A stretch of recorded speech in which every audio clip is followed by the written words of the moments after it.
When a potter says way, he sometimes means we, and when he says tray, he might just mean tree.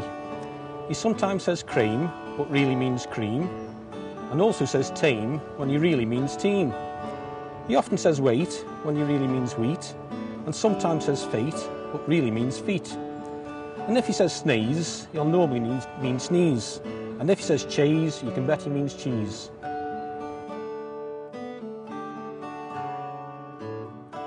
The mining industry flourished alongside the pots, and miners had talked to the mates in potteries. Mainly, a lot of them spoke the same language as you. The dialect, you know, and the broad speaking was brought in with them as well as us, so just how it was. If, say, you're pushing a load and it was very heavy, you'd shout to them, "Hey, come and give us a push with this, it's too heavy for me." You know, or "Pass us that pick," what? That's how it was brought in. When you pass us that pick, it was "Pass us that pick," what? Mostly it was used in an industrial setting at work when you're rubbing shoulders with one another all day. You see, the jargon was used then.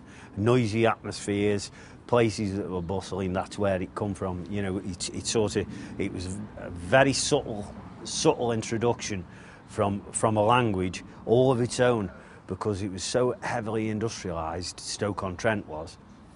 There was the mines, there was mines everywhere, and every town had got a mine, they got a pit head, and all the pot banks, they were springing up everywhere from the 1700s. It like just went mental, and of course as people were rubbing shoulders with one another, it were hard for them to hear one another, so they abbreviated what they wanted to say in a noisy atmosphere, and it started to create their own language that they used later on in the pubs and in the home lives. When they got one, they didn't bother changing it. During the war, miners moved from the northeast to the potteries to work in the mines. The different dialects sometimes led to confusion in the pits. When you were down the pit, I worked underground for just under 5 years, and down the pit, it was really, really broad. And when the people came down from Newcastle, they were always ganning yam, coping the creels and all this business, and we were always talking like that, and we couldn't understand what they were saying, and they couldn't understand what we were saying, but we got by, obviously. I worked with the Geordies in the pit. They couldn't understand us what we were saying. "It's all right, youth." Pardon? "The side of it, all right." "Oh, I'm a ganning home. I'm a ganning." "We say I'm going home." "What on earth do you mean you're going home?" "We're going home." And you used to have stone dust for putting what we call the gobside, where the coals come from, you know, and stop fire, the fire damp. And we shouting up to a babbing boy who just started, like he was working on a loader hand. "Dusty here? Dusty here?" That meant, "Do you hear?" It was like. Anyway, next minute, he coming up to me, he was dragging a bag of stone dust. He told me he wanted a bag of stone dust. We both came from the same background, but we were divided by the language, you could see, because half the time we didn't know what one another was saying. The farther north he came from, the worse it was to understand him. I can remember we had two who worked with us. They came from Ashington, where Bobby Charlton came from. You couldn't understand hardly a word they were saying, you know. I mean, they called the children bairns.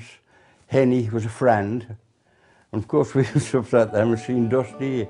"What do you mean, Dusty here?" You know? Well, it took us ages to gel. I mean, a lot of them are still here.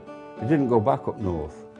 But it was just like two alien civilisations meeting. I always remember my dad saying, because he worked in the pit, he said, "I'd no Staffordshire money, I can get a job anywhere in coal files in Britain."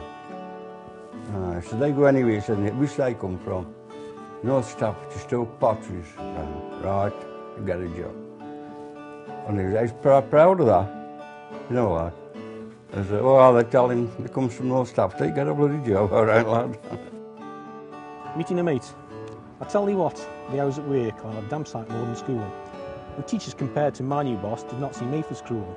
It's 10 RDs and they file lunch and Saturday mornings too. but 2 weeks on it's cash on hip. Now that was something new. It's work OD and pub O8. By Wednesday I'd be skint. Needs less on ale and more on clothes to find some decent bint. I met a few, but many nights would end up without much luck. But then I met my future wife at the place up Hamley Duck. This cute redhead who was down to earth. I knew she was right for me. Just had to convince her mum and dad. They asked me up for tea. We got engaged and planned to wed in perhaps a year or two. But we had to bring the big day forward, as couples sometimes do.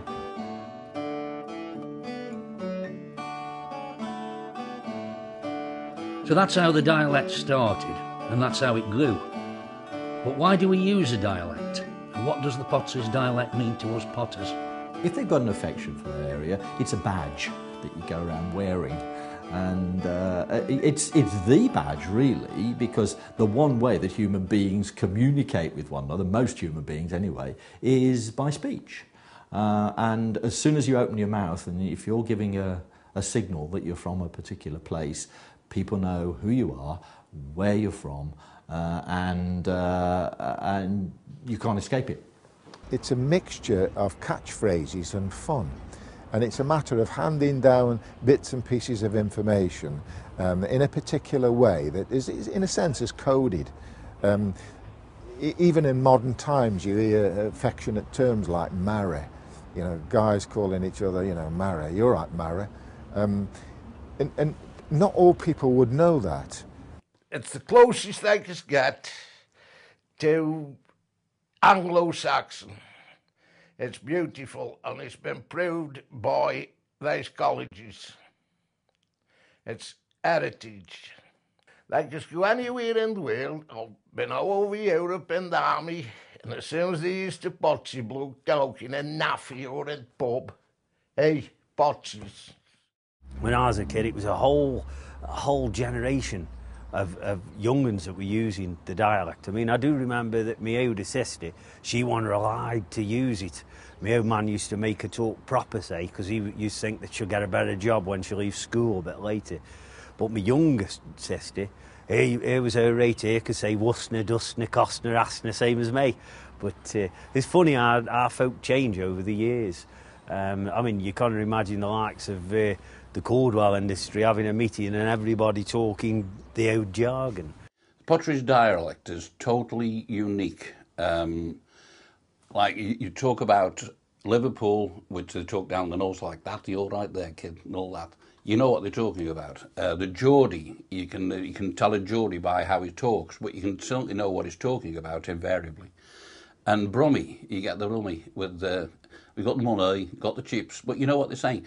Now, the Potteries dialect have so many words in the dialect that you could talk to another Potteries person and it could be a totally different language completely. People from outside the area wouldn't know what they were talking about. Wheesgeen is a question that would be asked. Wheesgeen, where are you going? Where's been, where have you been? And there's loads more. And at all rate, Surrey. Now, why Surrey? Surrey was an old Potteries expression that you don't hear these days. Just say, at all rate, youth. That's another Stoke-on-Trent expression.